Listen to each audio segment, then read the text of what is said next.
Blog Talk Radio.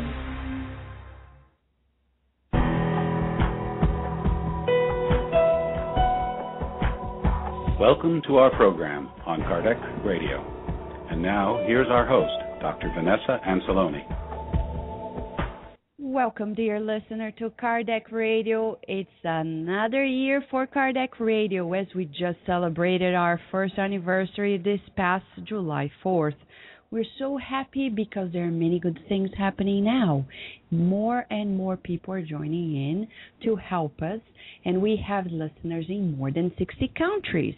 And did you know that starting this week, we're going to be streaming the live sessions that we have at the Spiritist Society of Virginia, in which you're going to listen to the study sessions of the book Action and Reaction. Not only that, but we are also going to be streaming the Thursday sessions at the Spiritist Society of Baltimore, in which we're studying the series on the weight of the nation and the Spiritist view on obesity and what we can do to tame it down. It's not about a fight, because fight is violent. We're talking about really controlling ourselves and learning how to manage our lives to wellness, to well-being, to harmony and peace. And talking about harmony, peace, wellness, well-being, today we start our second year at Kardec Radio talking about relationships, because, you know, life is all about relationships, and we brought in an expert in the field, Pablo Barrios. He's here with us at Kardec Radio, and we're most honored. He has so many degrees, from being a medical doctor, a lawyer, but mostly he's also an expert in the field of relationships. He has worked for more than 25 years in this area of marriage and dating, and he dedicates his life to continuing to learn and seek and discover the secrets of success, to leave those secrets in his own life, and sharing the best of that he learns with others. He's also a motivational speaker. He has traveled in Europe, Latin America, and he inspires couples, single adults, through seminars, enrichment, family conferences, and marriage retreats. So, dear listener, it's fascinating, because we're going to get to know more about, is it possible sometimes we're living a type of what we call toxic love? What is it? Why do we get into those types of relationship? And what happens that when we come out, we find similar patterns instead of new ones? Is that possible? So we're going to address this in many ways, and we're going to talk to him and also bring in the Spiritist view, because Allan Kardec, in the Spirit's book, clearly has a whole session entitled Earthly Sympathies and Antipathies. And in question 386, he asked, is it possible that two individuals who have already known each other and loved each other in a previous existence can recognize each other in this life? The answer was, recognize each other, not necessarily, but feel attracted to each other, yes. Frequently, intimate connections founded on sincere affection arise from no other cause. Two individuals are drawn together by apparently fortuitous circumstances, but it is actually the result of the attraction of two souls who have been searching for each other amidst the crowds. Oh, wow. What happens when things derail? We want to know more. And to know more, we have here with us Pablo Barrios. And don't forget, at this very moment, you can also listen to Kardec Radio, not only at KardecRadio.com, but blogtalkradio.com/Kardec Radio, and our sister radio, Bezerra Online Web Radio, located in Miami, Florida, at the Spiritist.com website. Right now, to kickstart the show, always with joy. It's always joyful, because no matter the circumstances, we're going to keep it up. And the message story you're going to listen now is from the Spirit May through the mediumship of Chico Xavier. It's published in the CD and also book, Enlightening Messages by the Spiritist Society of Baltimore. Let us listen to this, go to our first break, and when we come back, Dr. Pablo Barrios is here with us.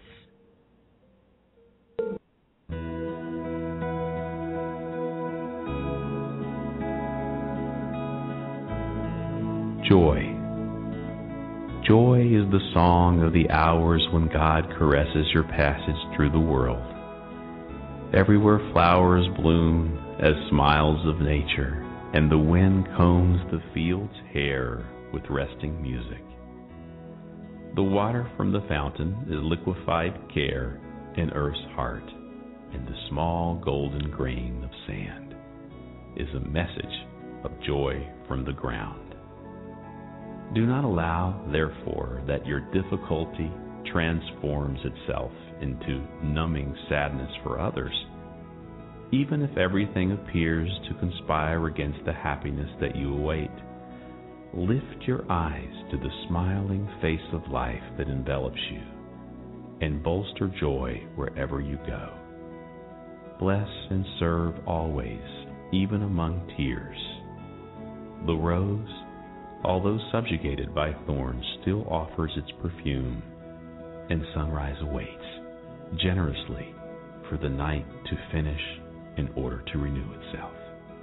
Daily, in a party of love and light.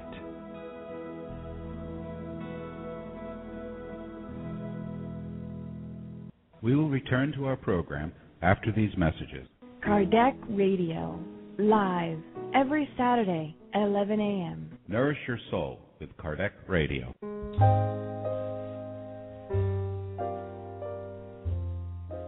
A new great book and tool for kids and educators.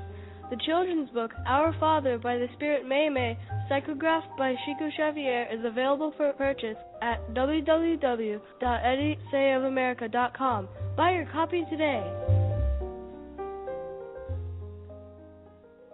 Kardec Radio, to learn more about Spiritism.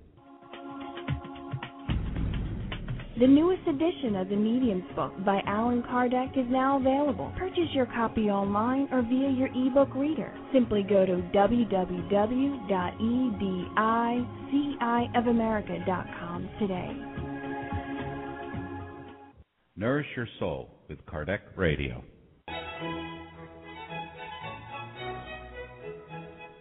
Spiritism for Everyone, the online study of the Spirit's Book and the Gospel according to Spiritism. Spiritism for Everyone meets every Wednesday evening and Saturday morning using the latest technology in web conferencing. You can join in from any computer in the comfort of your home or office, no matter where you are in the U.S. or the world. Spiritism for Everyone is open, free, and requires no registration.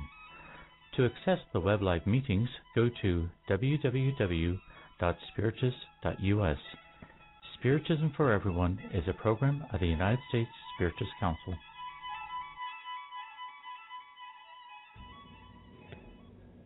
And now we return to our program. Building strong relationships. Who doesn't need awareness on that regard? We all do. And we know it's not by chance that we meet people in our lives. Not only the people who become our partners, but everyone in our families, in our relationships at work, everywhere. Of course, sometimes people need greater awareness to understand that they cannot really stumble while in the relationship with one another. And here we have an expert in the field. Dr. Pablo Barrios is here with us directly from Maryland to share with us lots of insights. We need to know more. Hi, Dr. Pablo Barrios. Thank you so much for being with us at Kardec Radio today. Well, thank you, Vanessa. It's a pleasure to be with you and with your listeners. And thank you for inviting me. And I hope we're going to have a good time speaking about relationships. Exactly. So, Pablo, is it possible that people get themselves into what we call like toxic love or toxic relationships? And what is it? That's a very good question. What is a toxic relationship? what I consider toxic relationship is those relationships in which people are having problems rather than resolving problems with their partners, boyfriends, or girlfriends. That's what a toxic is. Instead of having that connection, is destroy the relationship. When one person trying to take more control of the relationship than the other. And it's funny because this is what I have found. What I have found is that a lot of people are very successful in business, very successful academically, very successful in music, sports, and you can name it. But a lot of people are having problems with relationships. They're having problems dealing with someone. And people are dating back and forth. They date different type of people. And at the end, it's the same result. And the question is why? Why this happens? And the other question that usually arises is, what is love? Because if you're going to define toxic relationships, I believe that you need to define what is love. Mm-hmm. Many people will tell you that love is very confusing. And to other people will tell you that love is very hurtful. They're hurt. And one of the major questions that people ask is, how do I know I am in love? Mm-hmm. And if I'm in love, how do I know that this is a true love? And if this is a true love, why it hurts at times? Those are the questions that I believe you need to define first before you get into the toxic relationship. Mm-hmm. So, Pablo, I want to interrupt you and tell our listeners who are also in the chat room at Blog Talk Radio or are listening to us from anywhere that they can call in at 858-769-4705. Again, 858-769-4705 to ask questions directly to Dr. Barrios. So you're talking about love and the definition of it. So, yes. And it's very difficult to define it, isn't it? It is. If we ask 1,000 people to define love, I will get 1,000 answers. Love means different things to different people. And let me give you a good example of how confusing this four-letter word is. I can say I love hot dogs. I love my boyfriend or girlfriend. I love my mother. I love my job. I love my dog. I love my phone. I love my brother and sisters. I love my kids. All these examples that I just give you, I use the word love. But I cannot guarantee you that the same love that I have for my dog is the same love that I love my mother.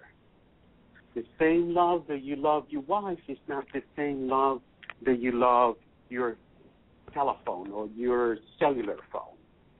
The same love that you love your girlfriend is not the same love that you love your job. For this reason, because love is so confusing, the Greek used 5 different words for love. And one is kind of sick love. But I'm not going to get into those major, but let me tell you what they are. Epithumia was a love, a passionate love, a strong love, a strong desire. And that's the love when you love something so much. The person who loves sports, that has the epithumia love because it's strong, has passion for that love, passion for that sport, passion for what they do. The other love is that the Greek define is eros. And eros is passionate love and sensual desire. And eros comes is used also for erotica, and it means sexual love, a passion love. But not all eros love is sexual. Plato decided to define the word eros and say, you can have that passion love without having sex. That's what we have the word platonic love, meaning there is no physical involvement with that person or with that thing. Eros also is been described as a selfish love, a me love? What I'm going to gain love? What is it for me love? What is, how I'm going to satisfy my desire? How I'm going to satisfy what I have? That's what eros is. So that's the reason eros is being defined as selfish love. Then the Greek came over with philia, which is loyalty to friend, or brotherly love. That's where we get the word for Philadelphia, or family, community. And the issue with philia is that philia involves commitment, and that's how you love your brother and sister. And the old saying that blood is thicker than water comes from that idea that I committed to you. So philia is that. And the other one that word that is used is storge. Storge is that love in which the person has a love to things, a love to with respect, and that is love between parents and kids, love between brothers and sisters. So the Greeks have all this type of love, and they use one that is mania, which means crazy love, a love that goes beyond crazy, a love that is out of control, or foolish love. So,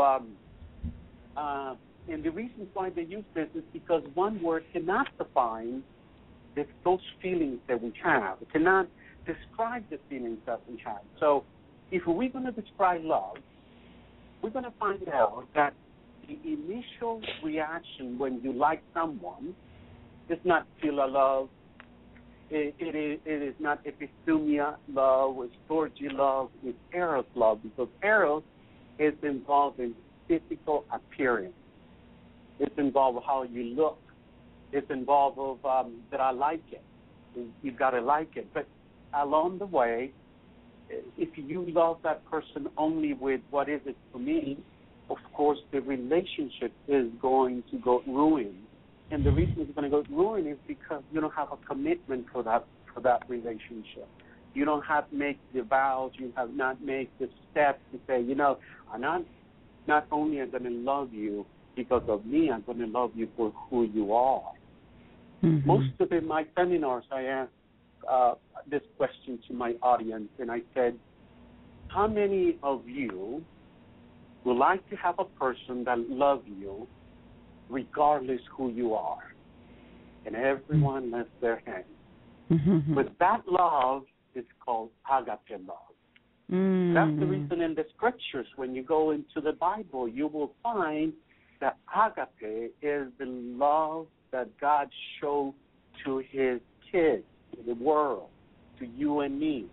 God loves us regardless who you are. God loves you even though you have imperfection. God loves you even though you're not, that's very good. And you may be very good in business, as lousy in relationships. But God loves you nevertheless. So when we are going to define love, we need to understand what love is. Love is not a feeling. Love is a decision based on commitment. That's what I can tell you.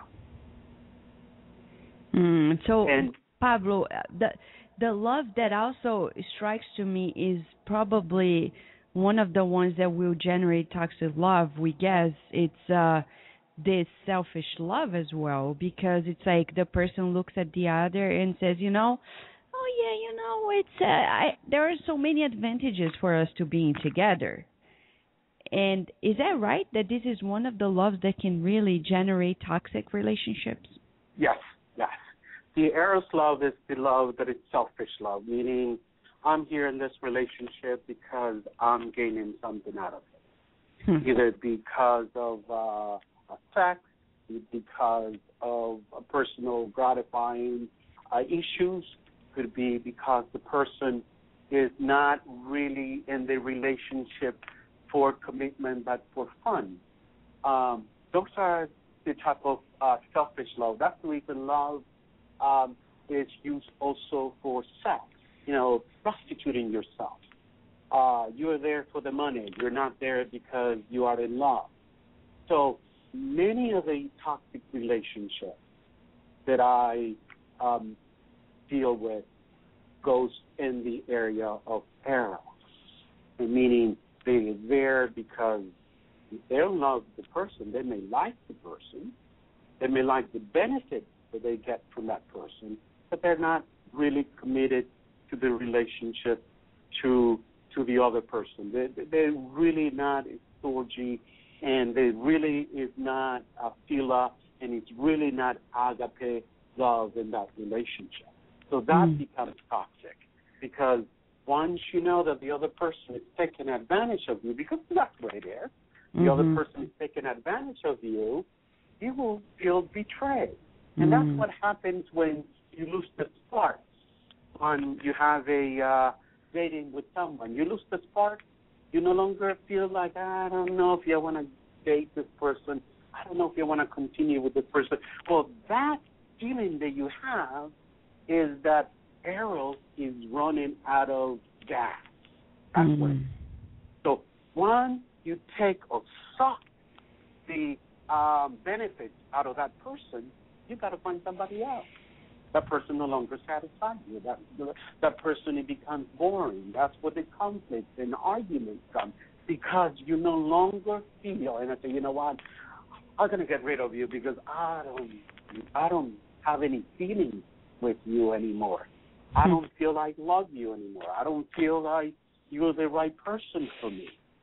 And we go back to that feeling thing, because love is not a feeling. Love is a commitment.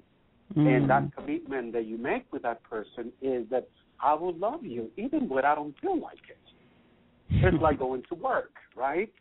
Exactly. Sometimes I don't feel like going to work, but I have a commitment with my work, so I got to go to work. So the same thing in relationships. So relationships are based in that. So once we define love, what love is, and we know that love is not a feeling, but a decision and commitment, because you can make a decision and not a commitment, but I'm not going to go into that. So you need to have a decision and commitment to love a person. Then you can deal with a difficult relationship. Now, let's go to the other question. Why people end up dating the same type of people? Have you ever noticed that? But sometimes people are dating the same type.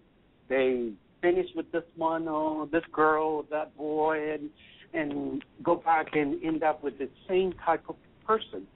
I say that someone said the definition of insanity is doing the same thing over and over again, expecting different results. It's very sad when you see a friend of yours, a colleague of yours, dating the same type of guy or girl with a different name, right? It's dating the same person with a different name. Yeah. Why people end up dating the same type of people? Dating the same type of people is based upon that the person is getting into a pattern of what they think love is. Because we all have misconception of what love is. And if I misunderstand what love is, my idea of love, if you don't fulfill that idea that I have, if you don't fulfill my dream, if you're not my princess that's going to come in a white horse, then I will not continue with this relationship. I will not move on with this relationship. So we all have ideas. And Professor John Money, he died in July of, I believe, 2006, professor of psychology and at Johns Hopkins University. He used a word that I really like, and he calls that a love map, meaning that people have in their brains what they like and dislike. In other words, it shows preference in color of hair, eyes, voice, smell, body type, is determine what type of personality that person likes, who they want to date, and if you ask a person what your I would say what type of people you prefer, they will tell you how they want their loved ones to be. And the problem with that is that once we have that love map that Dr. John Money described, the problem is that sometimes that love map has the wrong directions.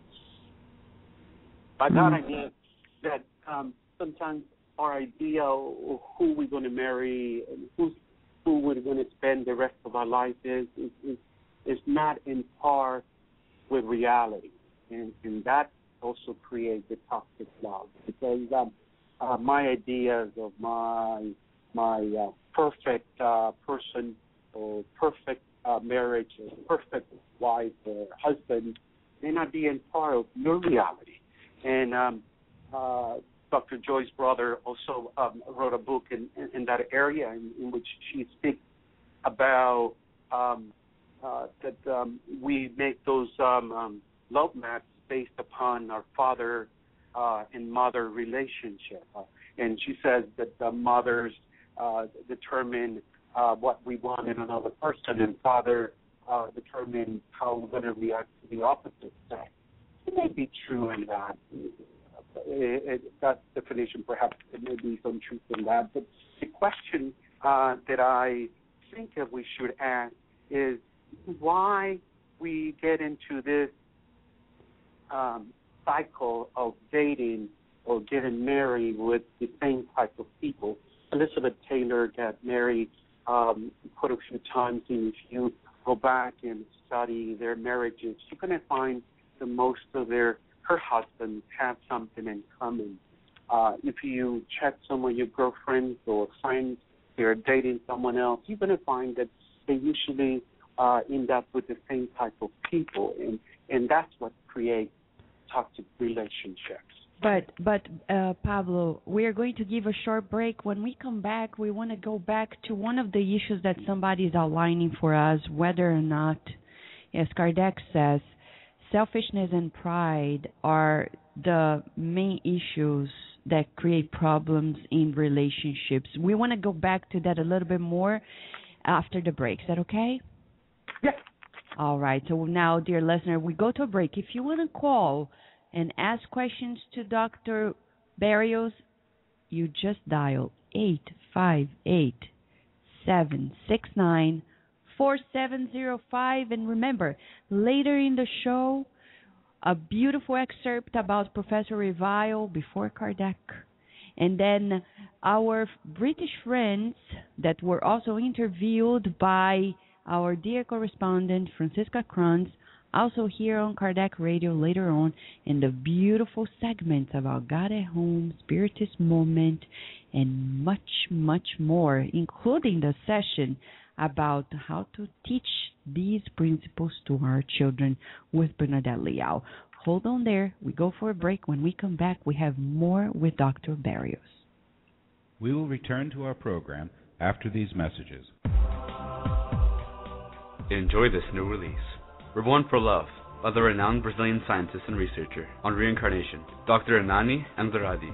This novel describes one of the most extraordinary and genuine cases of reincarnation ever studied by Dr. Andrade's Brazilian Institute of Psychobiophysics Research in Sao Paulo State. Order your copy now at roundtable.uk@gmail.com or at www.roundtablepublishing-uk.com.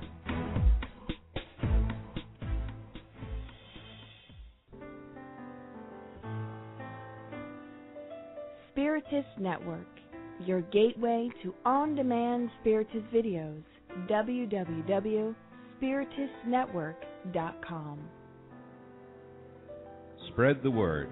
Kardec Radio, to learn more about Spiritism.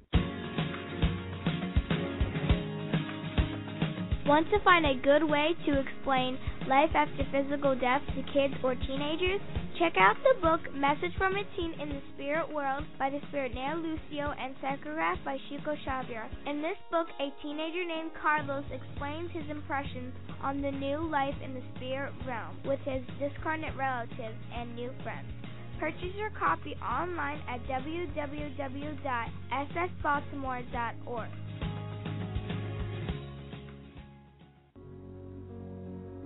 The Spiritist Magazine is a trimestral, digital periodical that publishes the latest news on the Spiritist thought and the movement in the USA and worldwide.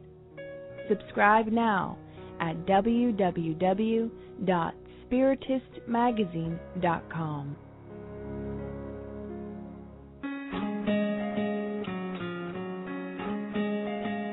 In the book, A Primer on Being Good by the Spirit Maymay, psychographed by the medium Chico Xavier, explains in simple language appropriate for children two paths in life, the path of good or the path of evil. God has granted us the freedom to choose either one. Purchase your copy online at www.ssbaltimore.org. Now we return to our program.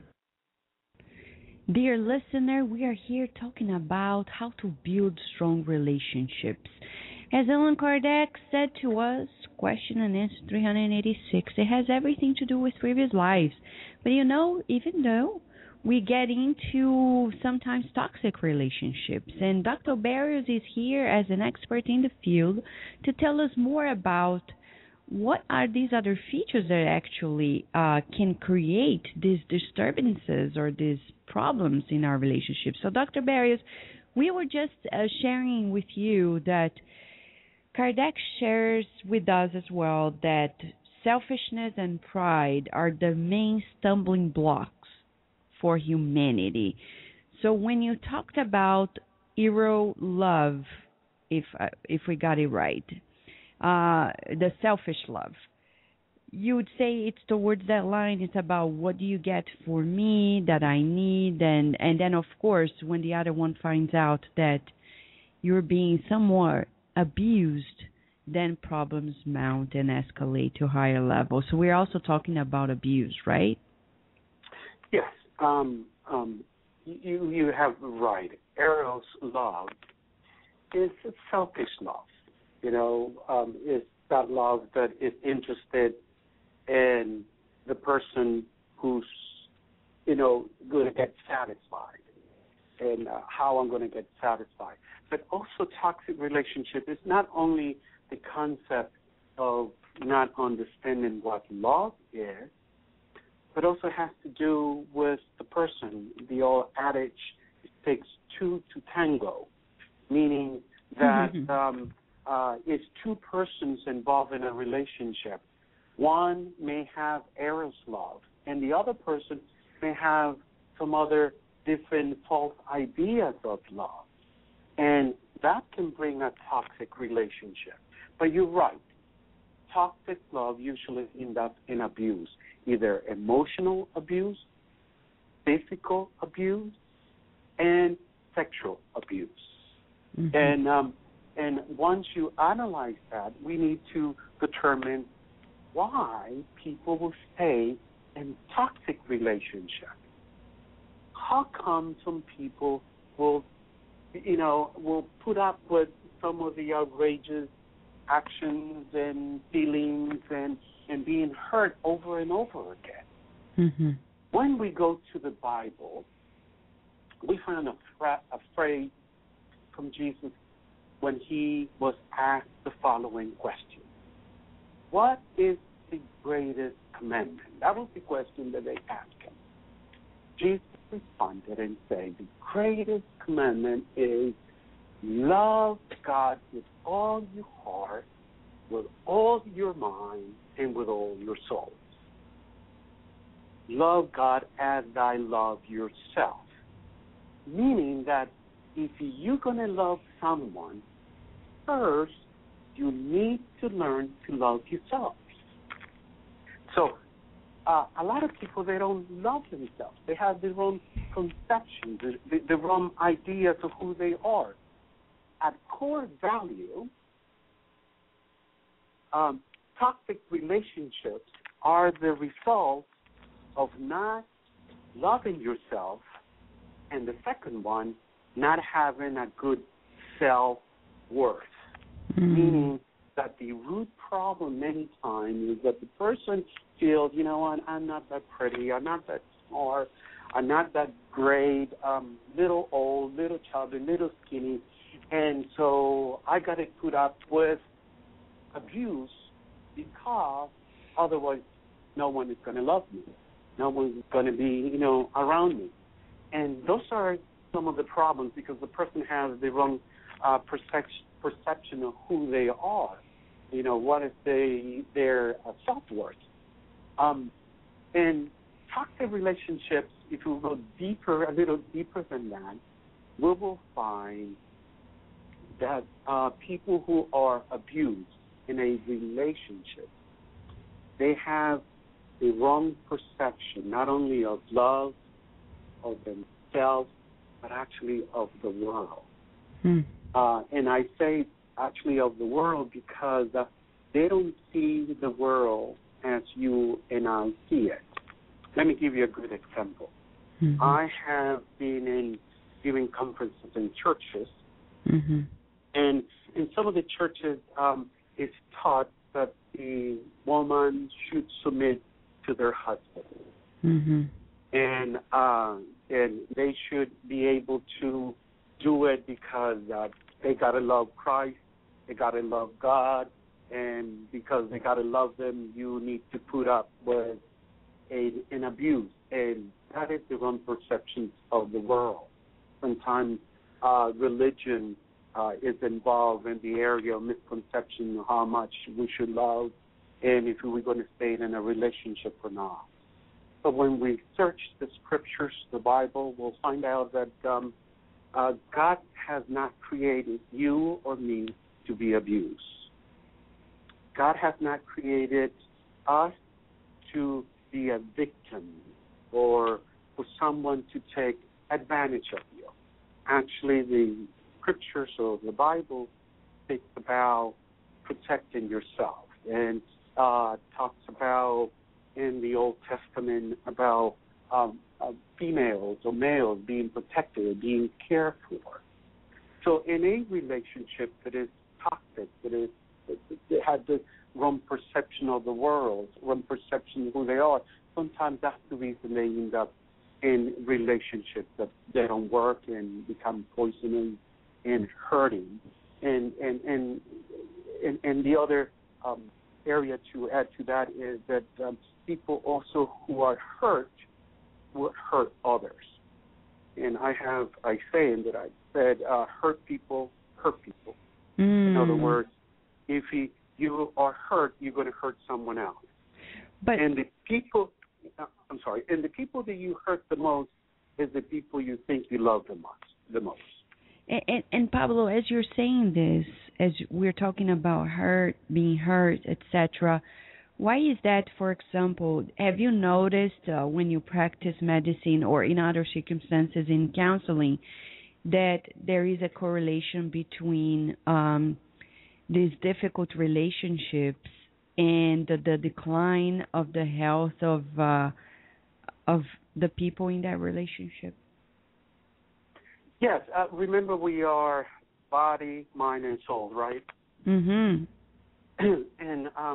the idea is that whatever affects one affects the others. If you are affected by your physical, your emotional, and your spiritual. So those three areas will affect all the areas of your life. You can split your life, make compartments of your life, and say, I'm going to live my spiritual life here, but not going to involve it with work, and my work I'm not going to involve it with my physical. But they're all the same because we are one person. We're not three different persons, but they're all three are affected by our relationships in a way. That's the reason why when you struggle with a relationship, it's going to affect your work. It's going to affect your mental attitude, your emotions, your physical. most of the people there have sickness, and there are studies being made for this. Their sickness is related to a mental problem or emotional problem. And I can give you, different sicknesses related to emotional problems that we see in hospitals, practices, the people who come over to our offices. They're not physically sick, they're emotionally sick. So yes, the answer to your question is yes. Our emotions can bring some sickness to our bodies.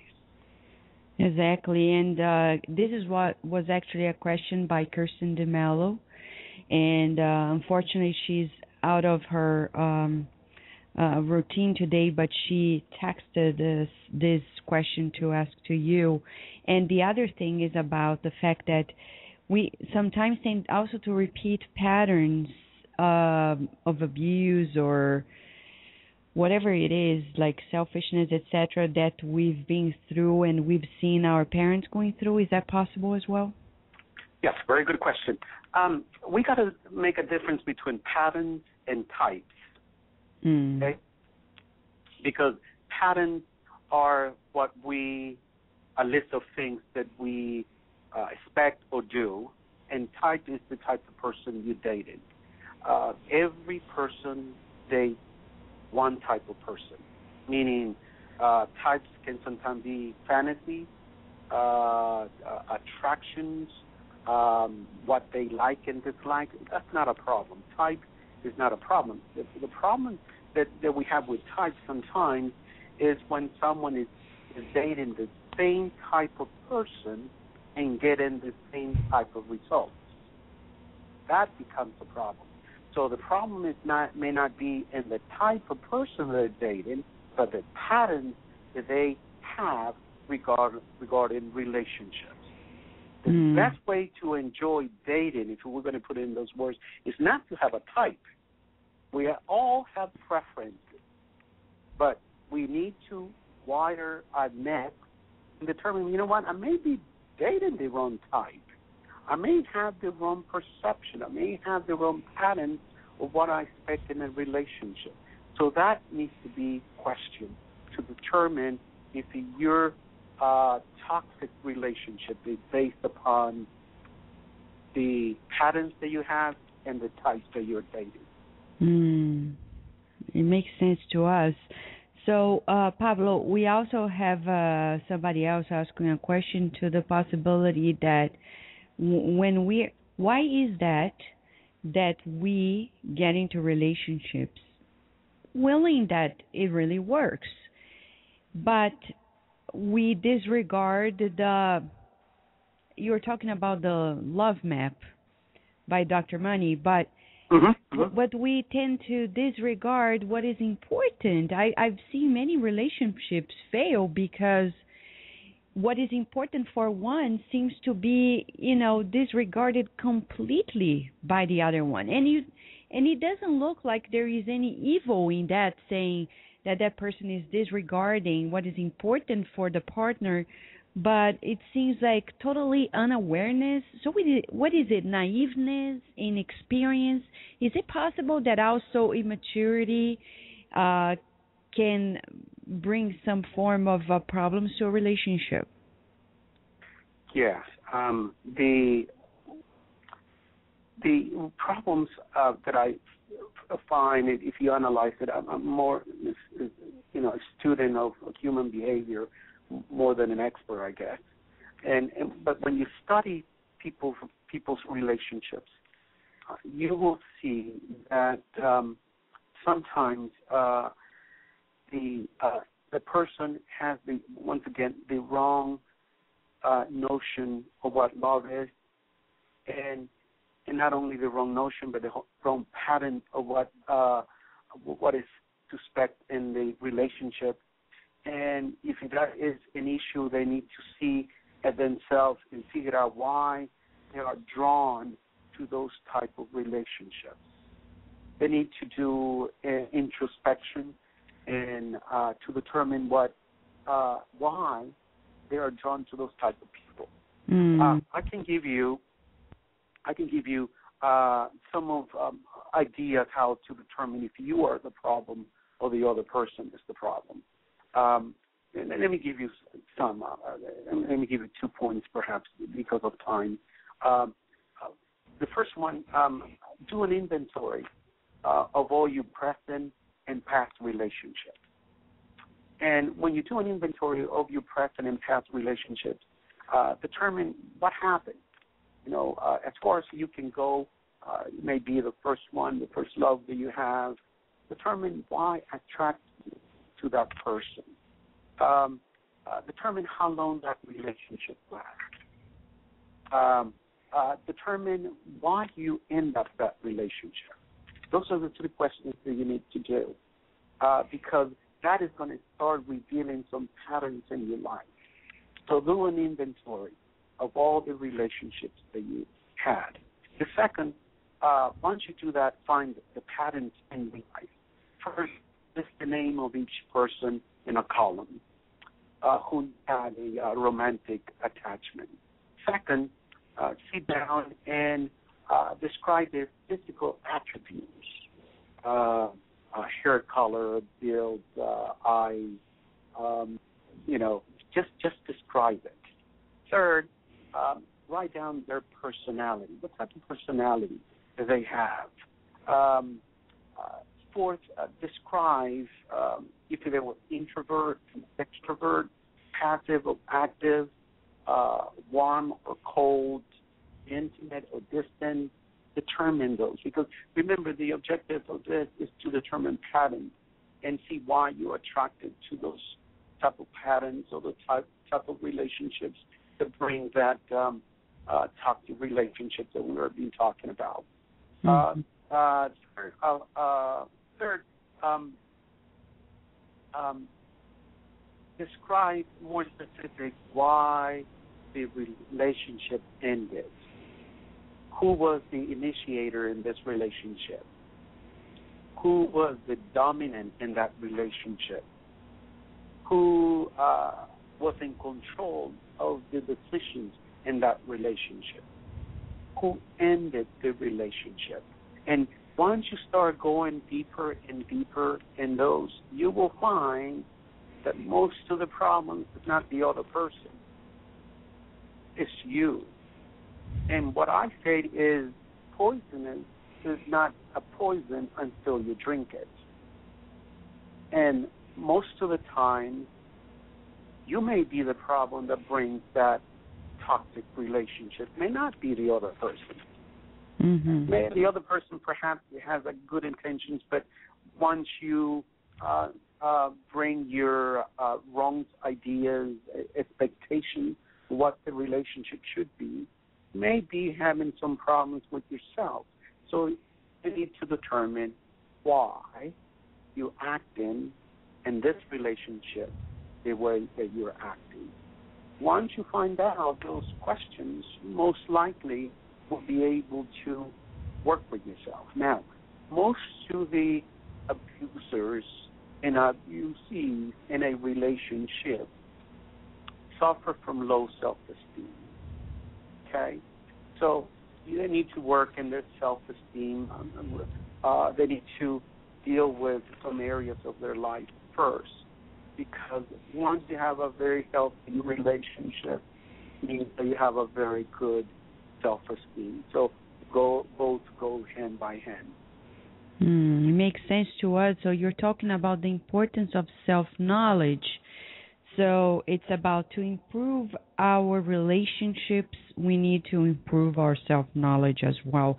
And this goes hand in hand with question and answer 919 of the Spirit's book by Allan Kardec, when they recommend this self-knowledge. So it's very empowering, right, Pablo? So it's instead of keeping the blame game going, we tell, you know what? Instead of saying, oh, that person is this, they left my life, or this person did that to me, blah, blah, blah. It's like, okay, what is that in me that is really attracting this? Because it's not by chance for sure, right? There's no chance. Yes. So I need to do introspection of myself. I need to determine that I am the problem here, and if I am the problem, why I'm acting this way. So that's the reason I believe that doing a self-analysis and determine patterns in your relationship is so important, because it's going to help you determine what you need to change in order to improve your relationship.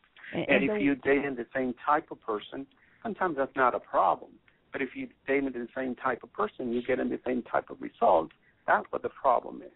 And the problem is that, and Pablo, the problem we also identify in many cases that people tend to repeat the same mistakes. And I think it's probably the worst case scenario in which, for example, somebody who tends to commit the same mistake over and over, not only attracting a similar personality people, but committing the same mistake, like disregarded the most important things for a person that you're living with, and then you find somebody else and you keep making that same mistake over and over again, like selfish love from beginning to end, from A to Z, and it's not going to come to a good end at all. It's lack of self-knowledge that probably also produces this type of personality, right? Yeah. I think you hit it in the nail. And let me repeat what you just said. Self-knowledge is a liberating thing in your life. Because once you know yourself, then you can know someone else for who they are. But we all wear glasses that distort our perceptions of other people. And because we have a distorted perception, sometimes we blame someone else when the problem is us. So that's the reason self-knowledge is so important. So, Pablo, the thing is, the ultimate question for us, to wrap up this interview in the highest tone whatsoever, you are a believer. You love God, and we know it. You're a spiritual person as well. So where does God, without God we know we cannot even be here, but where does God can come in and play a role? Meaning, how do we learn to allow God to come not only heal relationships, but keep it in the right direction? Good question. When we go to the scriptures, and that's the reason I was excited that part of the scriptures, one of the major issues in the scriptures is that we need to learn to love ourselves. Be aware that who we are. God has given us, to all of us, the gift of life. But sometimes we have not appreciated what we have. We don't appreciate what we have. So you need to understand the first and foremost is love yourself. Once you learn, and I'm not talking about being selfish with you. I'm not talking being so egocentric at all. But I'm talking about having that true love. If you love yourself, you'll be able to love God. Because in essence is that we need to accept who we are first in order to love God and to love others. If you will go back once again to the Bible, I need to understand that I cannot do it by myself. And I love myself enough to understand that I need some help. And I need so much help in my spiritual area that I need to seek God. So I go to God and ask for forgiveness for my sins, for my past, for what I have done. So that is the love that I'm describing. Love is yourself to understand that I need God, so I'm going to go to God. Love myself enough that I need some help in those areas of relationship to seek for some advice, seek for some professional help, seek to someone to help me out, or to work with myself in those areas that I'm not happy with me, either because of how you look, either because of fantasies that you may have about what love is, even in the areas of relationships, awareness of what I want. There's some things that I want emotionally that was never satisfied in my childhood, either by my parents or by my family, that I want someone else to do that. So those are things that you got to love yourself enough to look for those advice, look for those companions or assistance or someone to help you out.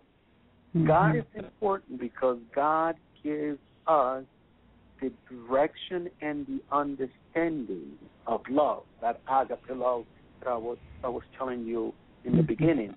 Mm-hmm. Agape love is love with no strings attached, meaning I will love you regardless. The same way the love that God has shared with me, then I can share it with others. Mm-hmm. You just ended it in the most beautiful way, the agape love. And we cannot thank you enough, Pablo, for being here with us and sharing your knowledge and experience and this message that we can feel comes from your heart. And we hope we can have you back in the near future at Kardec Radio as well. Thank you so much. If you have any final comment for our listeners, please feel free to do so now. Yes, my suggestion to your listeners is the following. Number one is do a group, have a person who you can go to if you are in a toxic relationship that can give you advice. It's going to tell you the truth regardless. Because sometimes we need to hear the truth from a person. Don't go with your gloves on. Go with an ear and your heart at hand. The people will be able to tell you, you're dating the wrong person. You need to do this. So, number two, seek for an expert advice, either a counseling if you are in an abusive relationship. Do it not only for you, do it also for your kids if you're married. And number three, look for God assistance, God encouragement. Seek God's face, because once you have a relationship with God, I believe also it's going to help you with the rest of the relationship with your kids and with your marriage or your relationship with your partner. Wow. Thank you so much, and again, Pablo, for your time, for sharing this knowledge and the insights.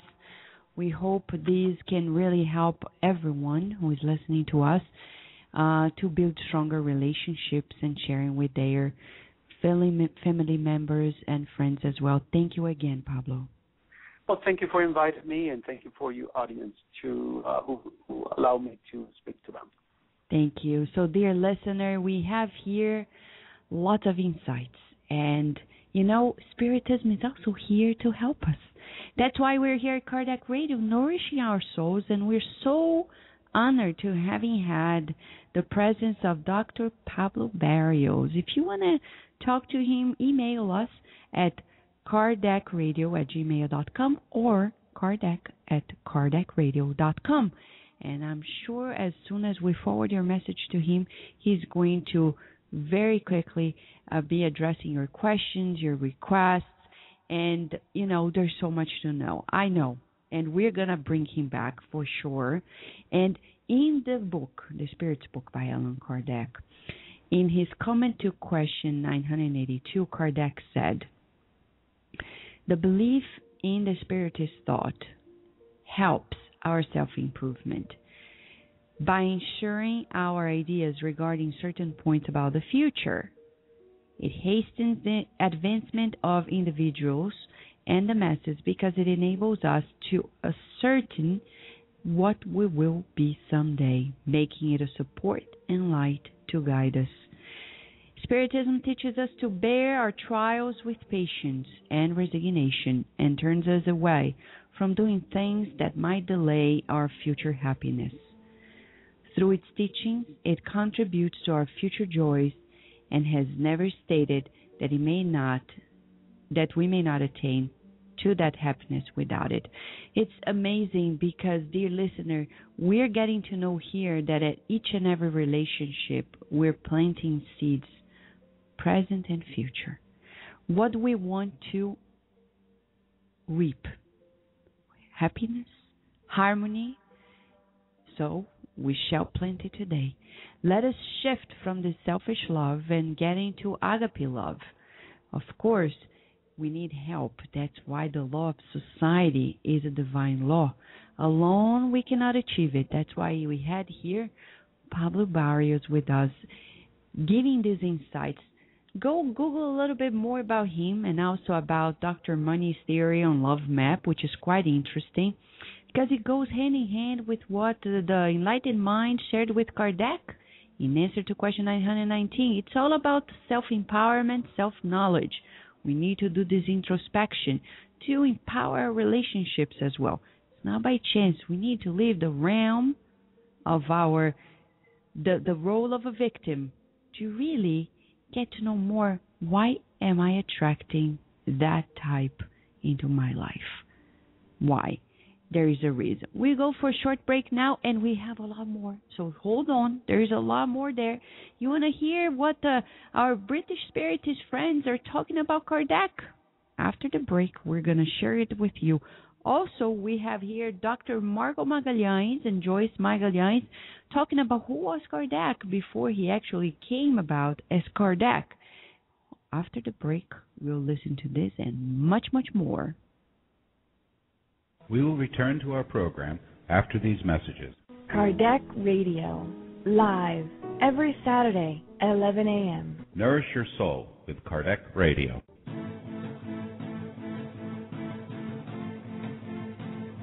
The International Spiritist Council is organizing and promoting the 7th World Spiritist Congress, which will be held in Havana, Cuba on March 23rd through the 25th of 2013. The Congress theme will be Charity and Spiritual Education in Building a World of Peace. 150 years of the Gospel according to Spiritism. For more information, please visit www.7cem.org. Nourish your soul with Kardec Radio. Hi, this is Nara Venditi with Succeed in America by Packaging Your Brilliance, helping immigrant and foreign-born professionals succeed in the workplace. Our topic today is SHE formula for the great first impression.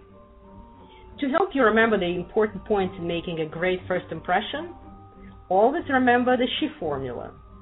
S stands for smile. Smile warmly when you arrive.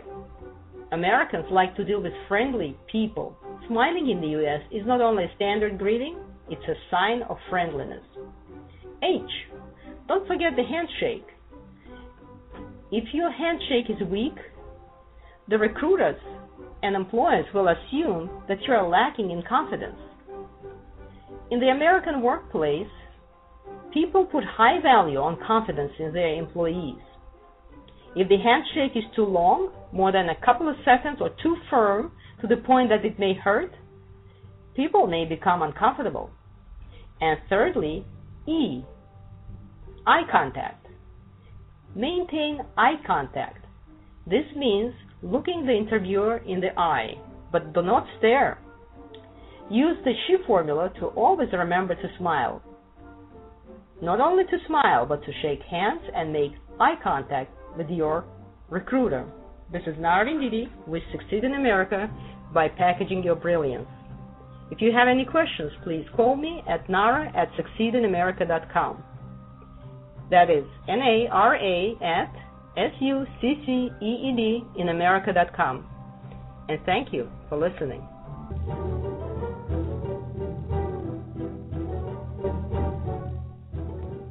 Nourish your soul with Kardec Radio.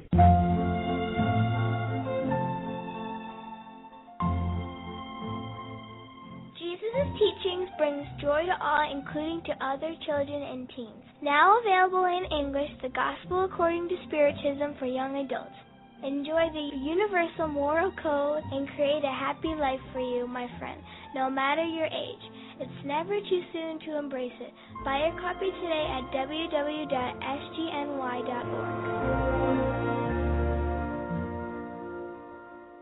And now we return to our program. Dear listener, we are here talking about, the remainder of the anniversary show. It was a fantastic time that we had together, so much to share, and here we have a few more excerpts that we were not able to play at the very anniversary show we're going to share with you. British Spiritist friends who were interviewed by our correspondent, Franziska Kranz, sharing their take on Kardec and how much they admire their work. Let us listen to this and enjoy. Hello, this is Franziska Kranz for Kardec Radio, and I'm here with Ethel in London. So, who is Allan Kardec for you? Allan Kardec was a pioneer. He was a great man who has changed the life of millions of people around the world with this beautiful doctrine that he brought to us, which is Spiritism, and that developed in Brazil in a wonderful way. Kardec, he was a very brave man, a really brave man, courageous, but because he defied the skepticism and materialism of the 19th century, and really brought this something that everybody was trying to really repress, and he brought to life the spiritual world that time, that environment was trying to repress, and he brought that with power and strength. And I do admire his hard work. He was so hard work organized, because he also had his life, he had his family, his work as a scientist, as an educator, but he also brought these incredible books, which is 5 or 6, and he was really hard work and really well organized. I do admire him as a man and everything. I do thank him for everything that he brought to us. And I'm here with George, and I just would like to know, George, what does Allan Kardec mean for you in your life? It's been of great interest since the time I started coming here. And today, for example, I realized one could actually have a map of the world in a way that I hadn't quite fully expected. And I shall look forward very much to seeing this map, or even being able to draw one, because obviously this life on this planet is only a very intermediate stage in development. Hello, this is Franziska Kranz for Kardec Radio here in London, and I'm here with Angel. Hi. Is there maybe one thing that you could point out that you really admired about his life and his work? Yeah. I only read brief extracts about his life and all he did, and actually what strikes me the most was all the work he did for education, because I think that through education is actually the means or the way to get to create better people and improve things in the planet. So all the systems that he devised and implemented in France are simply wonderful, and as far as I understand, a lot of these still have an influence on our present day education systems up to a point. So I suppose that as an educator, that is probably the side of Allan Kardec that I would be most impressed with. Yeah, dear listener, you see Spiritism is spreading out very, very quickly, and Kardec is conquering the hearts of people around the world. Why is that so? Well, we'll dedicate more for this few minutes, so you'll listen to Marco Magalhães, Dr. Marco Magalhães from Canada, sharing with us who was Kardec before he came about as Kardec, Professor Hippolyte Léon Denisard Revile. Let us listen to this, get to know more who was the mind of the educator that really started this new understanding about life. Hello, dear Kardec Radio listener. Welcome to our segment, Spiritism in Your Life. today, as we're celebrating this special moment here in our Kardec Radio, we're going to dedicate the next 20 minutes to the person who worked very, very hard to lay down the foundations of Spiritism. Today we're going to focus on who was Professor Rivail, who was Hippolyte Léon Denisard Rivail. So we're not going to focus on his work on Spiritism per se, but we're going to try to show you who he was and how he was prepared for this incredible mission that he had to do. Hippolyte was born in Lyon at 19 hours on the 3rd of October of 1804. As many people do not know, Allan Kardec was born in a very traditional Catholic family. He was baptized in Saint-Denis-de-Bresse. Many members of his family work in the justice system, lawyers or judges. His father, Jean-Baptiste Antoine Rivail, was a judge, married to his mother, Jeanne-Louise Duhamel. Hippolyte was always noticed as a very, very intelligent kid who was able to observe things, describe and discuss with anyone anything that would happen surrounding him. In the very early ages, he studied in Lyon, and when he was about 10 years old, he moved to Yverdon in Switzerland to study with well-known Pestalozzi. The Yverdon Institute, run by Pestalozzi, was very well known at that time, so many people from all over the world would travel down to learn, to study, and to propagate the ideas Pestalozzi was bringing to the society at that time. Pestalozzi has changed the way we understand education.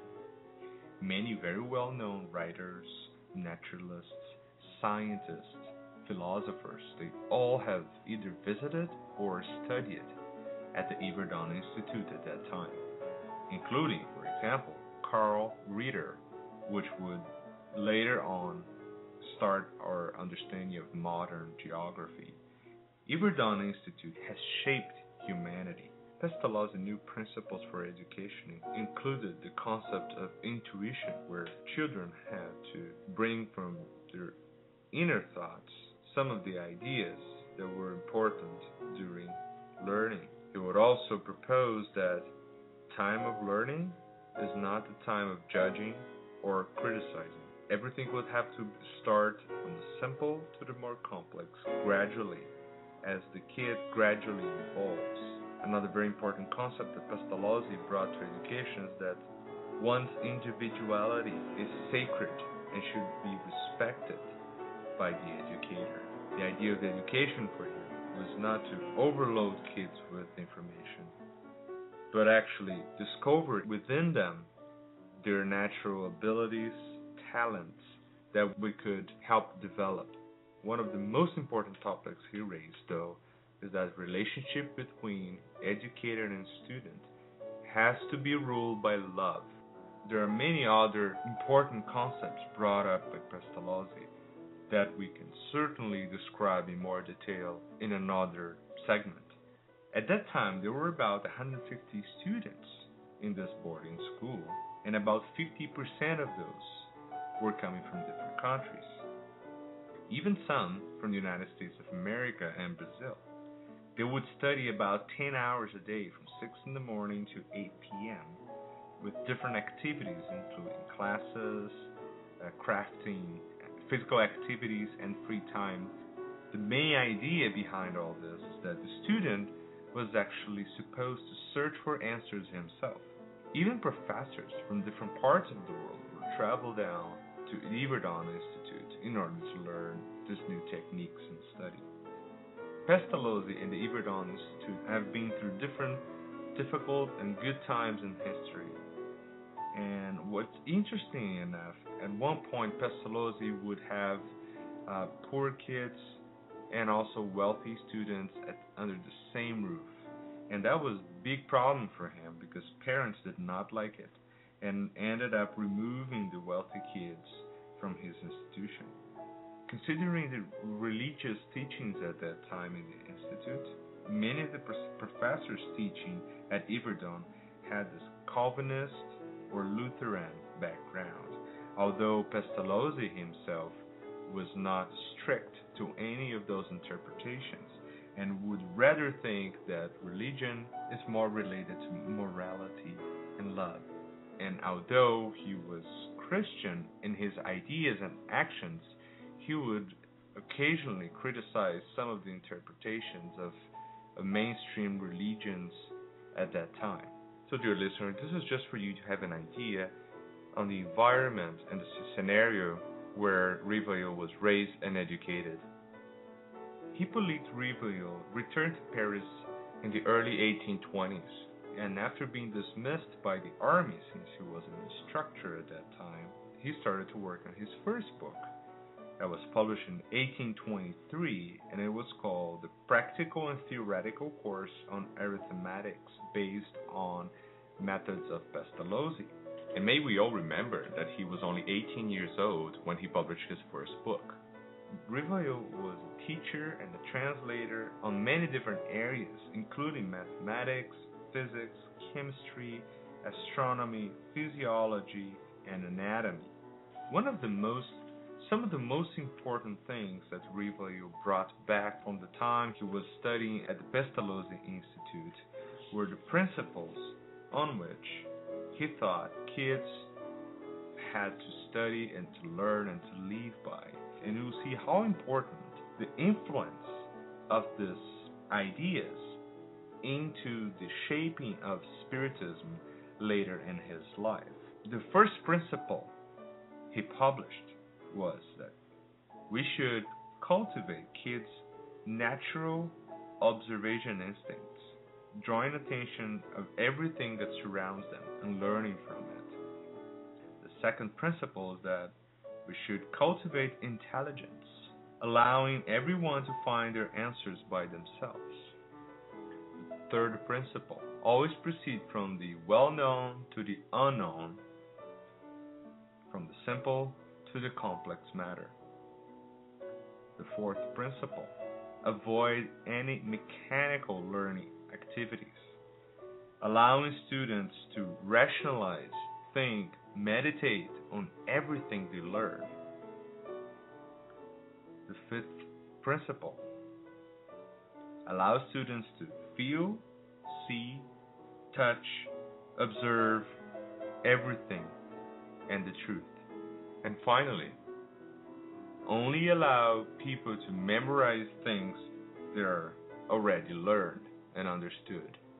In 1825, Rivoal opened a school and was therefore the principal of that school, which is the first grade, like elementary school. And then later on, he opened the Rivoal Institute, which is a more technical, advanced teaching institute. And during that time, he met with Amélie Boudet, who was also a teacher at the Rivoal Institute, helped them financially and with the work, and ended up being his wife, or Miss Rivoal, later on in his life. His institute closed in 1934 due to multiple difficulties around that time, and he actually ended up working part-time as an accountant for different firms. But even during that time, he would dedicate many hours for writing and translating different books. And also, which is very important, he would give free courses to anyone, to everyone interested in learning. Our idea today is really to bring up to you a picture of who was Hippolyte Rivoal before he started actually writing about Spiritism. And why we do that? Because it's so important for us to understand what a bright mind he was, and all the influences that he had, everything he learned and he did before that was actually so important for him to start studying and writing about Spiritism. As an example of his productivity, He wrote multiple books, many articles, including his first book, which is the Practical Theoretical Course on Arithmetics based on Pestalozzi work. He also wrote a proposed plan for the development of public education in 1828. He wrote another 3 books following that, and then he wrote a classical French grammar according to a new plan in 1831. He wrote memoirs about public education in 31, and also a very interesting book where he answers the following question: which educational system is more appropriate to the harmony and necessities of our own time? Which is a very interesting topic for that time. He continued on to publish program of studies according to educational plan and many other books, including books on mental calculation and a program for the study of physics, astronomy, chemistry, and other subjects. He also was a member of many different scientific societies at that time and had multiple degrees. He was a member Elementary Instruction Society, member of the Grammatical Society of Paris, member of the Royal Academy of Science of Arras, member of the Historical Institute, Natural Science Society of France, member of the Industry Academy, and many other, although most people believe that he was also a member of other societies and had carried on other degrees. Many of the documents to support that disappeared during the World War after German invasion. Here are some very interesting curiosities about the history of Allan Kardec. First one, people question if he was actually a medical doctor. Although he had vast knowledge about many topics regarding medicine, there's no strong support that he actually went to a medical school, and many people question if that's real or not. Also, many people question whether he was a Freemason, although he was not a Freemason based on the historical events. We do understand that Spiritism and Freemasonry were very close together since the beginning of the Spiritist studies, and that's why many people get confused and affirm that he was actually a Freemason. Other interesting facts about Professor Rivail before he started working on Spiritism is that he had a lot of influence on mesmerism or animal magnetism, and he actually spent 4 years working and studying that, even before he started working on Spiritism. Many biographers agreed that this first 30 years of Hippolyte Léon Denisard Rivail were extremely important for his preparation, especially the time he spent at Yverdon Institute under the supervision and teaching of Pestalozzi. Most importantly, he taught multiple kids, children, teenagers, and adults in Paris, and he was now respected by the whole society, even before the phenomenon of Hydesville and the moving tables, which were the spark that Allan Kardec needed to refocus his energies on the study of the Spiritist communications, and leading to what we know as the 5 books, which are the basis of Spiritism. So, dear listeners, we have now a very good understanding. We have the big picture of who was Professor Rivail. He was not only a bright kid that with 18 years of age had already written 1 book on arithmetics, he was a professor, he was a teacher, and a few years later would actually open a school and be the school principal in the early 20s. He wrote multiple books. He was respected by many societies and people, philosophers, and certainly he was an extremely evolved spirit and prepared for the mission that was coming ahead of him around the 1850s. Dear listeners, we're going to finish our segment today with a passage from the book Our Daily Bread by the Spiritual Manual, psychographed by Francisco Cândido Xavier. It is entitled how to testify. But you will receive power when the Holy Spirit comes on you, and you will be my witness in Jerusalem, and in all of Judea and Samaria, and to the ends of the earth. Acts. Truly, Jesus is the Savior of the world. However, he will not be able to liberate the earth from the command of evil without the aid of those who seek salvation. The Divine Master, therefore, requires auxiliary assistants, qualified as directors and witnesses everywhere. The improvement of souls without the education is impracticable, and the education requires legions of cooperators. However, in order to perform the role of representatives of the Lord in the sublime task of elevation, the external title achieved in the religious school is not enough. It is indispensable to obtain blessings from on high via the practice of our own duties, no matter how painful or difficult they may be. Up to the present, we know very well on earth the power of dominating, governing, rejecting, and injuring, of easy access in the field of life.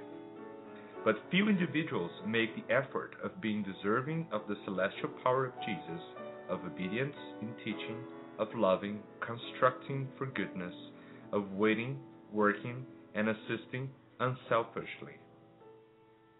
Without acquiring these resources, which identify us with the divine worker, and without having the opportunity of reflecting this on our fellow man in spirit and in truth, through our constant efforts of personal application of the gospel, we can personify excellent preachers, brilliant literary men, or notable sympathizers of the Christian doctrine, but not his witnesses.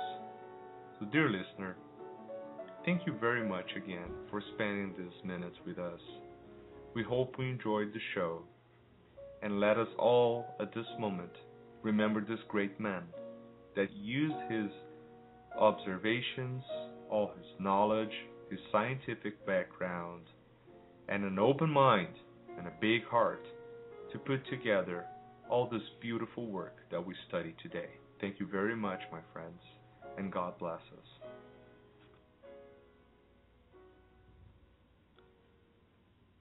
Dear listener, as we enjoy much of this, now we're going to listen to one of the cases of the spirits in the book Heaven and Hell, named Michel Auguste. It's about a suffering spirit, and this is an example of how Kardec addressed mediumship in a very unique way.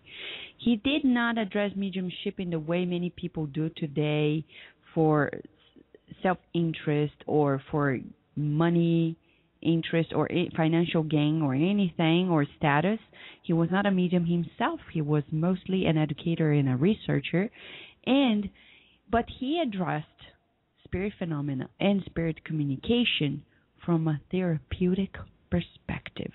Let us listen to this dialogue between Michel Auguste and the team of Kardec, and how this suffering soul is beautifully being rescued through a mediumship that is framed by Spiritism.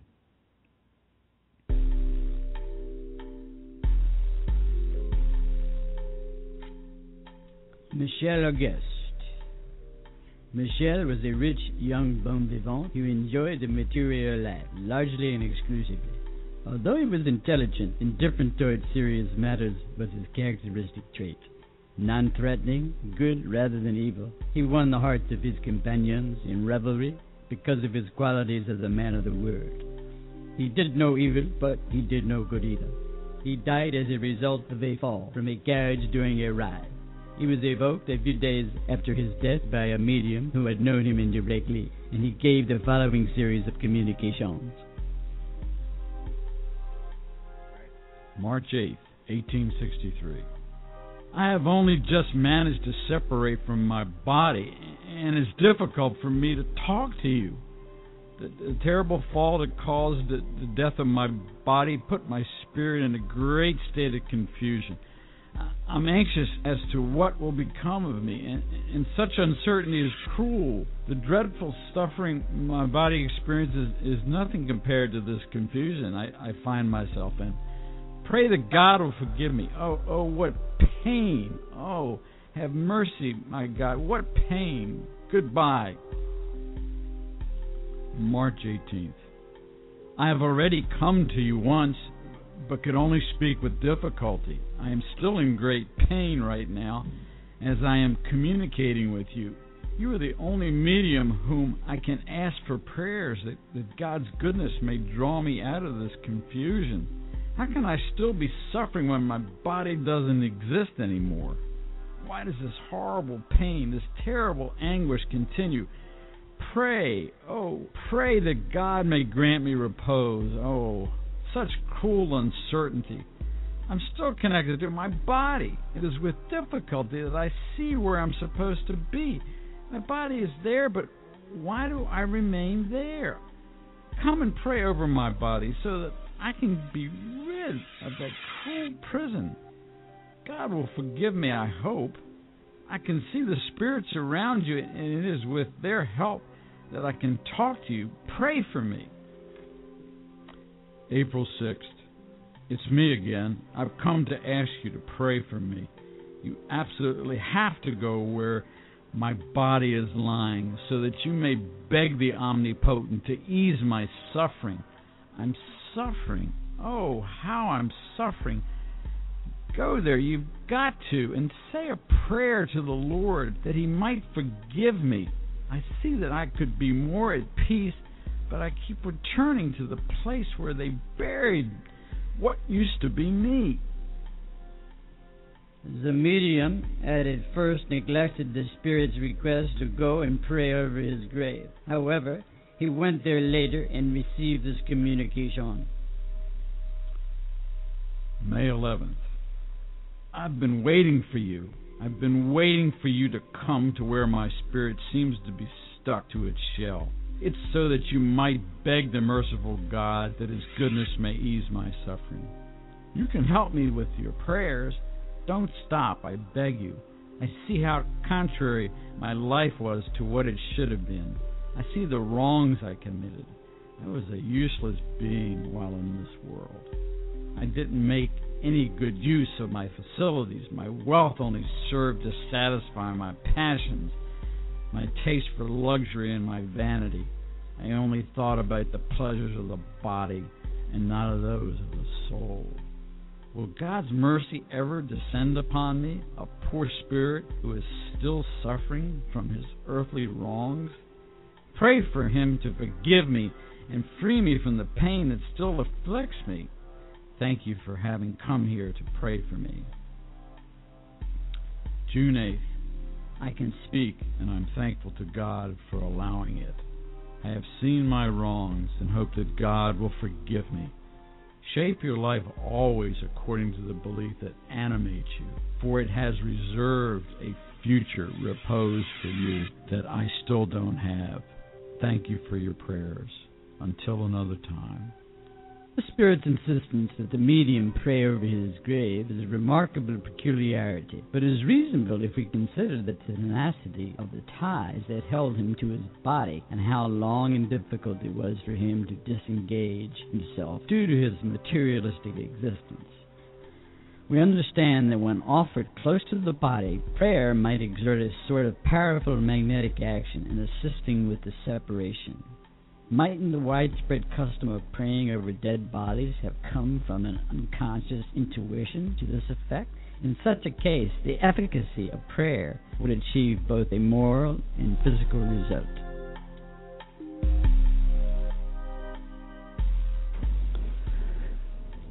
Yeah, dear listeners, so prayer is really a unique tool to help all of us, and especially those who discarnate. You know, often we think about death as something that is terrible, but we shouldn't think that way. As Joana De Angelis says, we need to think about it at least once a day, knowing that our time is going to come sooner or later, and our loved ones as well. So to prepare ourselves, thinking about it, meditating, not on a morbid way, but also helping those who have departed before us by praying for them. Let us pray for them so they also receive the shower blessings, and whatever suffering they may carry inside of them, may through the prayers they receive the nourishment that they need. This is the unique way in which Spiritism really brings consolation to the hearts of those who stay and to those who depart to the spiritual realm, which is our true home. Now we're going to listen to the other 3 segments for today. It's the Spiritist Moment by Kirsten DeMello when she continues the series on vices and virtues with the moral laws, followed by Bernadette Liao. She's going to tell us more about free will and how to teach it to our children. And Naur Fonseca and Gabi Ferreira will lead us into this God at Home moment through the discussion for children and youth and families on chapter 18 of the book Jesus in the Home.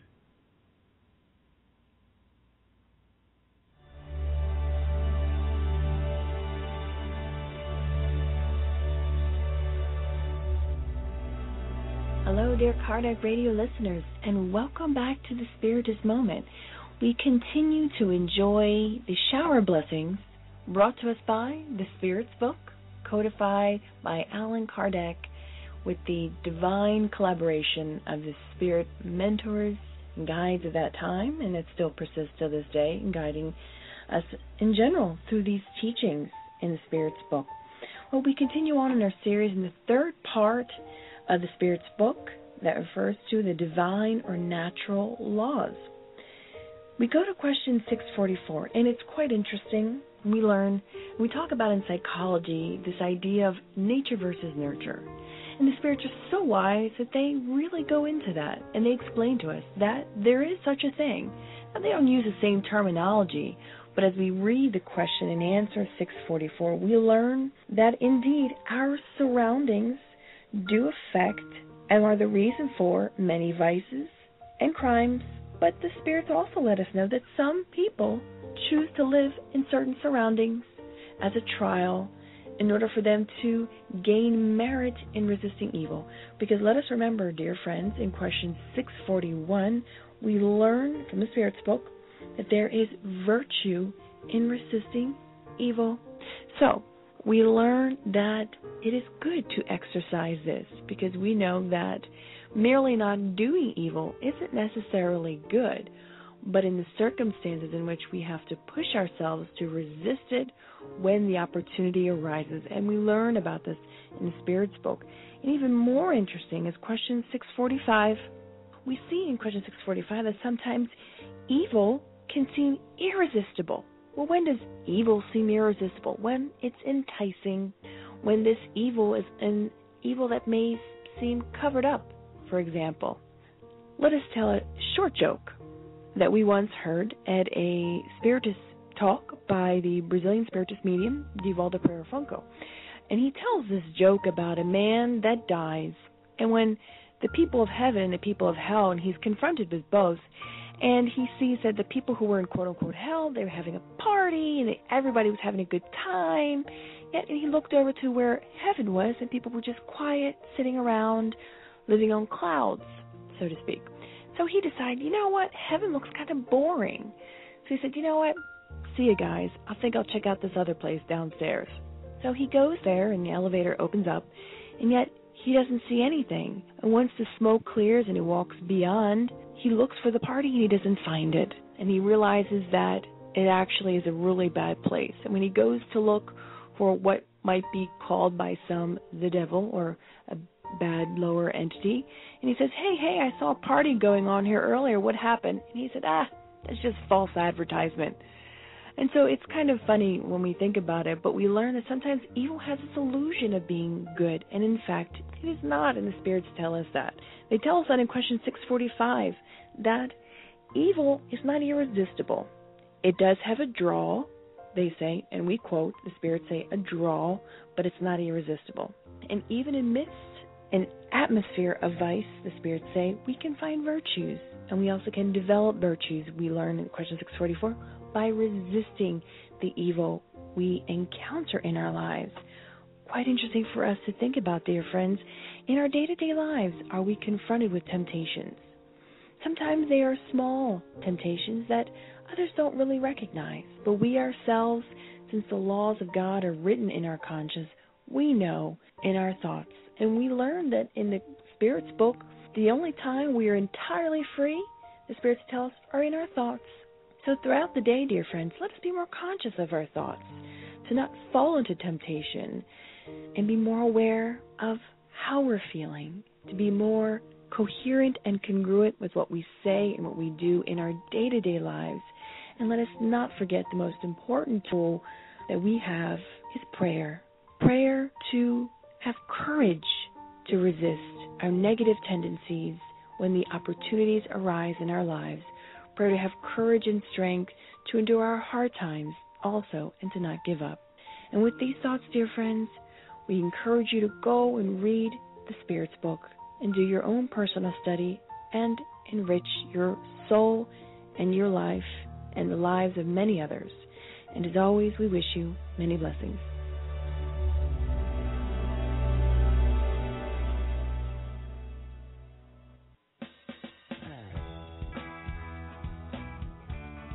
Welcome to our Youth Education in Spiritism with Kardec Radio. I am Bernadette Leal, and I'll be spending a few minutes with you, inspiring to bring spiritual awareness and spiritist teachings to our youth, parents, and educators. Today, we will answer 3 questions on helping your child to have a better understanding about reincarnation. First question. My teenager child always says that he did not ask to be born. What should I do about that? A very helpful thing you can do for your child is to understand what he's going through at his age. Teenagers live in an emotional roller coaster due to their hormones, trying to figure out who they are, their identity, as they become more independent. They want to be in control of their lives, but lack the maturity to handle stressful situations, coming back later to their parents for guidance when they feel lost or in need of protection. Therefore, learning about your child's age development or taking some parenting classes is very helpful. You and your child will benefit greatly from that. This current teenagers generation is very different from the time when we, adults, were growing up. So, not only is it beneficial to learn about the psychological, emotional, cognitive, and social development of your child, but also to become familiar with the type of pressure and issues that he faces nowadays in order to better help him. When your child says, I do not ask to be born, it means that he is frustrated and he does not want to take responsibility for his actions, blaming you, parent, for what is going on in his life. He is trying to justify his behavior by putting the problem in someone else's hand, as if he was saying to you, it is not my fault, but yours. Most teenagers have a strong conflict inside because even though they want to be independent and show that they have grown up, they avoid embracing an important part of maturing, which is to take responsibility for their own actions. So, try not to be upset or mad when you hear your child saying that he didn't ask to be born. Often it is not personal.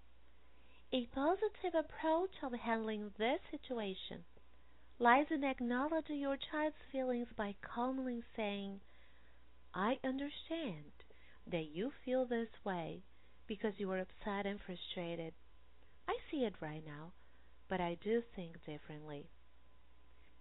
Do not try to teach him the spiritual explanation why he was born in such family.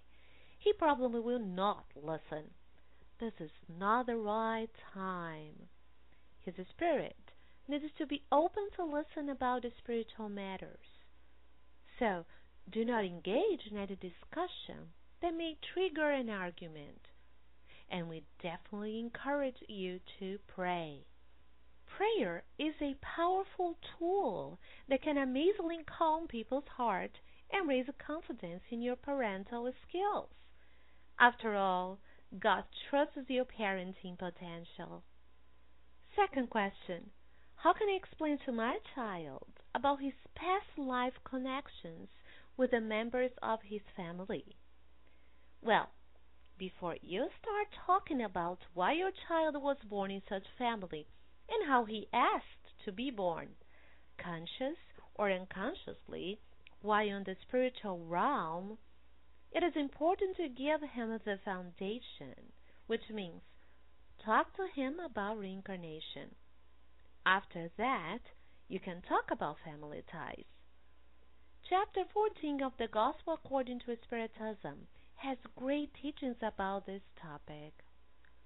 One easy way to introduce the concept of reincarnation to a child or teenager is through stories. Do not initiate the conversation with the definition of reincarnation and how it works. This is not a very effective way to use it with our young ones. The goal is to help your child to see the reason behind the concept of reincarnation. Help him to come to the conclusion of its purpose instead of us just telling them. Stories are wonderful tools to illustrate examples and help to achieve that goal. Start with a simple story. You may create your own, or you may find one story from a Spiritus book or online text. The story may be sad, but it is important that your child relates to it and that it touches his heart. Here's an example of a story we created. Mike was a boy who had an older brother named Sam. Mike was very jealous of his brother because he wanted all his parents' attention and did not like to share his room with him. In his mind, he wished he was the only child. One day, Mike and his brother got into a big fight. Mike got very angry and pushed his older brother against the wall. Sam fell, hitting his head on the concrete floor, and had a fatal accident, dying. Mike could not believe what happened, and he felt horrible knowing that he had caused that sad accident. He cried because deep in his heart he did not want his brother to die. Mike realized he loved his older brother, even though they fought once in a while and he was mean to him. But Mike thought it was too late now. There was nothing he could do as his brother no longer was alive. In his heart, all he wanted was another chance, and he prayed to God for an opportunity to say to his brother he loved him and that he was sorry. He wished that somehow he could make it up to his older brother. Third question: how can this story help my child to understand about reincarnation? We are using here the cognitive bottom-up learning process. This story builds a foundation to support the teaching of a more elaborated topic, which is reincarnation. It helps the child to connect with the character, his problem, and empathize with him as you ask the following questions. How would you feel if you were in Mike's shoes? Would you like to have another chance? Is there a way that Mike could make it up to his brother who no longer lives in the physical world?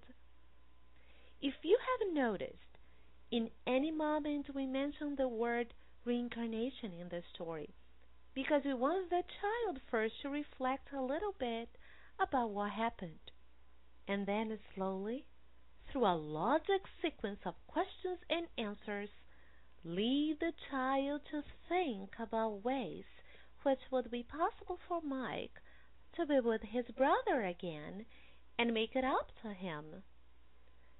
When you feel the child is ready, introduce the solution for the problem mentioning reincarnation and explain it in a simple way relating to the story. The word and the concept of reincarnation come up only at the end, after the child reflects upon it. Then, connect it to God's love and His justice in allowing us to reincarnate.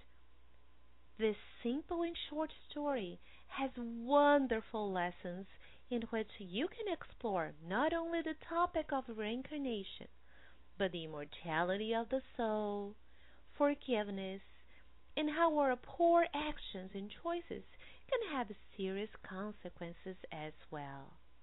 Kardec Radio listeners, let's teach our children the blessings of reincarnation. Questions 171 of the Spirit's Book by Allan Kardec explains that reincarnation is the justness of God and revelation, and that a loving parent always leaves the door of forgiveness open to strange children. Yes, we are all God's children, and therefore God does not punish us, but gives us the opportunity to correct our wrongdoing and learn from many corporeal existences. Thanks for listening to Yes, and if you have any questions, please email us to kardec@kardecradio.com. Good morning, dear Kardec Radio listeners, and welcome to one more program with God at Home. I am Naur Fonseca. And I am Gabi Ferreira. In today's episode, we're going to encounter the disciples discussing how important it is to tell the truth always, even more important than any other moral duty. But Philip stated that no one should withhold consolation for the sake of keeping things real. And perhaps because Andrew reminded them about how the Master attended a wide variety of life's problems with truthfulness, the Lord began the following story.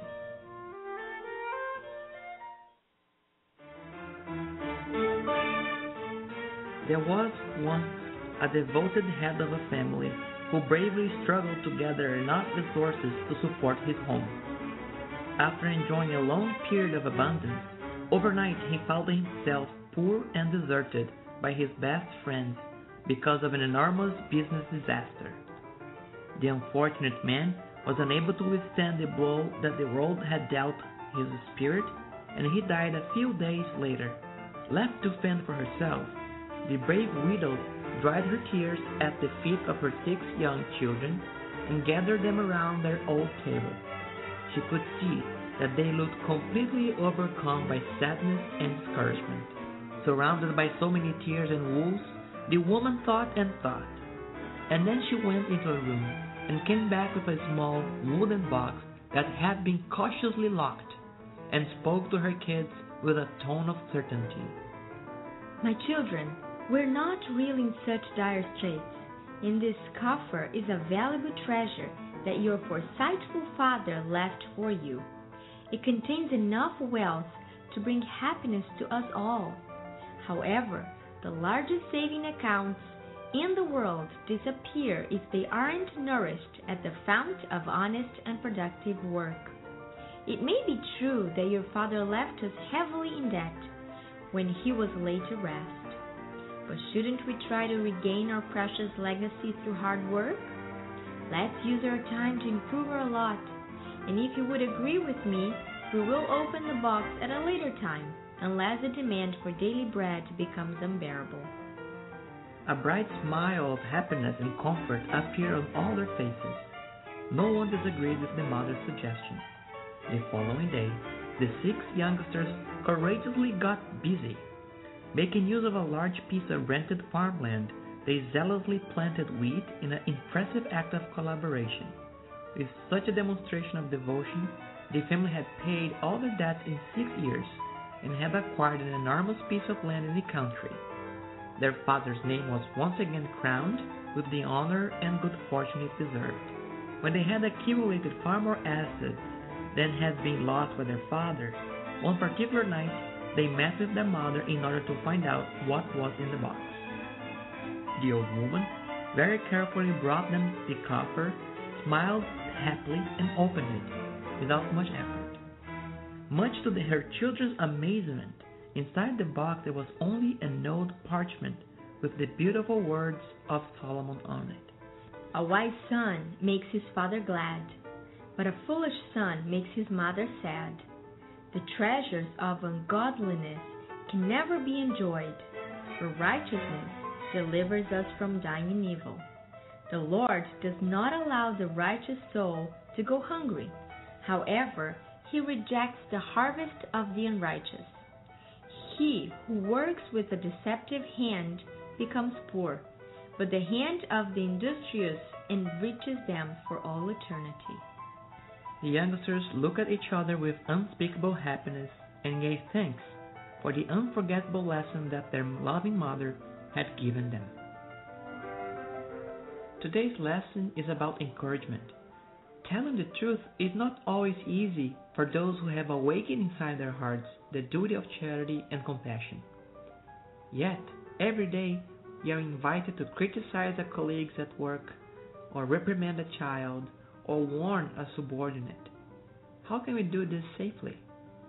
At home, parents need to learn how to use the truth with their children. Whenever the little ones make a mistake, let's focus less on the wrongdoing and focus more on how it makes us feel, how we would rather be feeling, and how to find a solution that will make the entire family happy. And let's learn with Joanna de Angelis. Before you assume the position of one who corrects or teaches the truth, put yourself in the place of the other person, the one you are going to speak with, and your conscience will show you the way to go and the best way to express yourself. Dear listener, with much to learn and our souls really nourished, we now invite you for the last moment of our program today so we can pray together. Why not? Prayer is true nourishment. It's our connection with our Creator, and not only Creator, Sustainer of our lives. We're breathing right now, not only in the flesh, but as spirits. We are living because God sustains our lives. So let us pray to our guardian angel. Kardec in the Gospel According to Spiritism offers a whole chapter, chapter 28, all about prayers, a collection of prayers, so we learn to live a better life. Let us pray together and enjoy this very moment, a prayer to our guardian angel. So our guardian angel can help us build strong relationships. Beloved spirits, guardian angels, sent by God, you whom God in His infinite mercy allows to watch over humankind, be my protectors in the trials of my earthly life. Give me strength and resignation. Inspire me with everything good and restrain my tendency towards evil. May your gentle influence enter my soul. Enable me to sense nearby a devoted friend who sees my suffering and shares my joy. Dear listener, next week when we come back, we're going to dedicate the show to the campaign I Honor My Parents.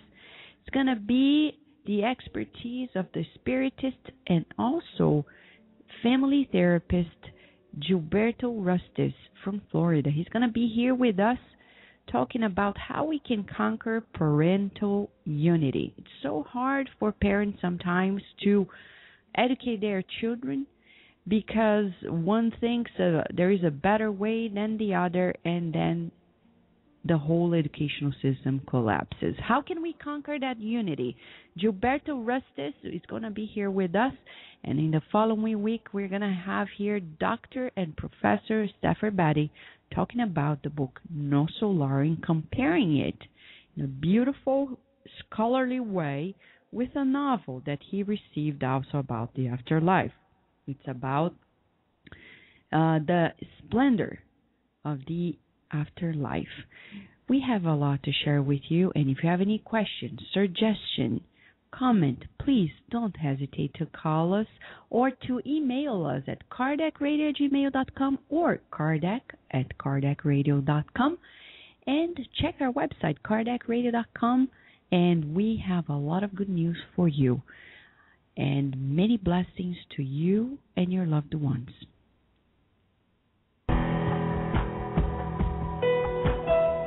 Thank you for listening to Kardec Radio, broadcasting live every Saturday morning at 11 a.m. Eastern Standard Time. Email us and share your comments at www.kardecradio.com. Until next time, we wish you many blessings.